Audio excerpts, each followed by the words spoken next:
بریم برای بتل بعدی.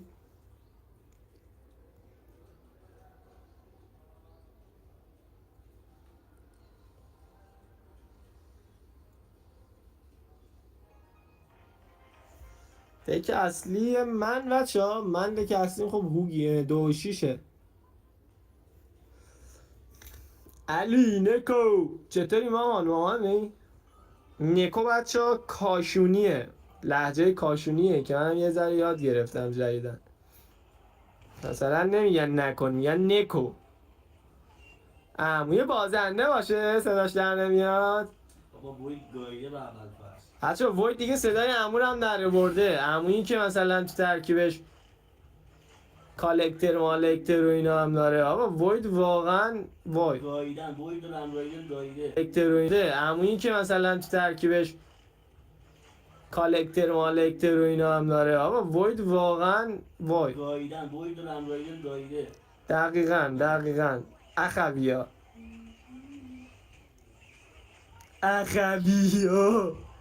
بزن داداش. همین لیتل حاجی، لیتل ازش محافظت کنید خدای قویه. علی استوری خیلی سمه بچه ها، واقعا باحاله. آره من ترکم بچه ها.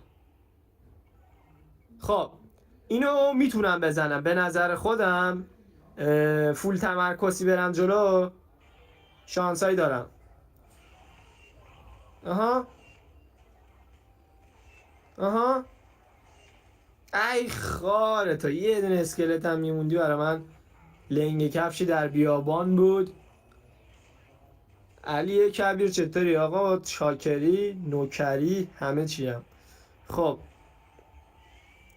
فکر میکنم که شرایط برای من داره ناهموار پیش میره، ولی امیدوارم که اشتباه بکنم.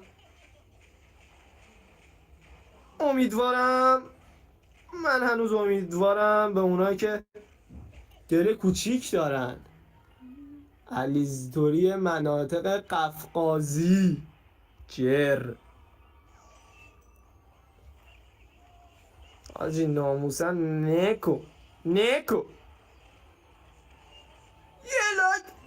وای خیلی زدی بیناموس دلغک. بچه ها این فونیکس ها من اذیت میکنه. بذار ببینم میتونم اینو ببرم یا نه بچه ها. یه دقیقه من برم تمرکزم. منو به حال خودم رها کنید.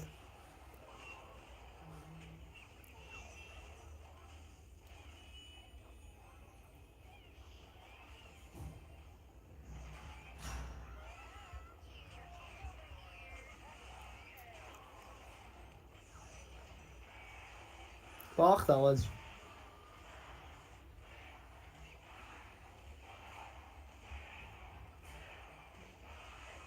نه خیلی زد بود بابا. تمرکز هم دیگه جواب نمیده. باید کیر کنیم تمرکیر.